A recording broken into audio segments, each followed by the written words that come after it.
ನಮಸ್ತೆ, ಎಸ್ ಸರ್ಕಾರ್ ನ್ಯೂಸ್ ವಾಹಿನಿಗೆ ಸ್ವಾಗತ. ಫಸ್ಟ್ ರ್ಯಾಂಕ್ ರಾಜು ಖ್ಯಾತಿಯ ಗುರುನಂದನ್ ನಾಯಕರಾಗಿ ನಟಿಸಿರುವ ರಾಜು ಜೇಮ್ಸ್ ಬಾಂಡ್ ಚಿತ್ರ ಇದೇ ತಿಂಗಳ 14ರಂದು ರಾಜ್ಯದಾದ್ಯಂತ ಬಿಡುಗಡೆಯಾಗಲಿದೆ ಎಂದು ನಾಯಕ ನಟ ಗುರುನಂದನ್ ತಿಳಿಸಿದರು. ನಗರದಲ್ಲಿ ಸುದ್ದಿಗೋಷ್ಠಿ ನಡೆಸಿ ಮಾತನಾಡಿದ ಅವರು, ಚಿತ್ರದಲ್ಲಿ ನಾಯಕ ಅಣ್ಣವರ ಅಭಿಮಾನಿ. ಅವರ ಬಾಂಡ್ ಶೈಲಿಯ ಚಿತ್ರವನ್ನ ನೋಡುತ್ತಾ ಅದೇ ವ್ಯಕ್ತಿತ್ವವನ್ನ ತನ್ನ ಜೀವನದಲ್ಲಿಯೂ ಕೂಡ ಮೈಗೂಡಿಸಿಕೊಂಡಿರ್ತಾನೆ. ಬ್ಯಾಂಕ್ ಮ್ಯಾನೇಜರ್ ಆಗಬೇಕು ಅಂತ ಹೊರಟ ಆತನಿಗೆ ಜೀವನದಲ್ಲಿ ಸಂದಿಗ್ಧ ಪರಿಸ್ಥಿತಿ ಎದುರಾಗುವಾಗ ಆತ ಅದನ್ನೆಲ್ಲ ಹೇಗೆ ನಿಭಾಯಿಸಿ ಜೇಮ್ಸ್ ಬಾಂಡ್ ಆಗ್ತಾನೆ ಎನ್ನುವುದೇ ಈ ಚಿತ್ರದ ಕಥಾಹಂದರ. ನಿರ್ದೇಶಕರು ಆದ ದೀಪಕ್ ಮಧುವನಹಳ್ಳಿ ಅತ್ಯುತ್ತಮವಾಗಿ ಚಿತ್ರವನ್ನ ನಿರ್ದೇಶನ ಮಾಡಿದ್ದಾರೆ ಎಂದರು.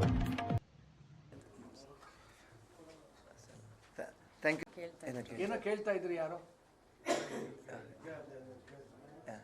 So thank you so much ಎಲ್ಲ ನಿಮ್ಮ ಟೈಮ್ ಕೊಟ್ಟಿದ್ದಕ್ಕೆ. ಸರ್ ದಯವಿಟ್ಟು ತುಂಬಾ ನೀವೆಲ್ಲ ಸಪೋರ್ಟ್ ಬರೀರಿ, ವಿಸಿಬಿಲಿಟಿ ಕೊಡಿ ನಮ್ಮ ಸಿನಿಮಾಗೆ ರಿಕ್ವೆಸ್ಟ್ ಮಾಡ್ಕೊತಾ ಇದೀವಿ. ಇಲ್ಲ ಅಂತ ಹೇಳ್ತಿದ್ದಾರೆ,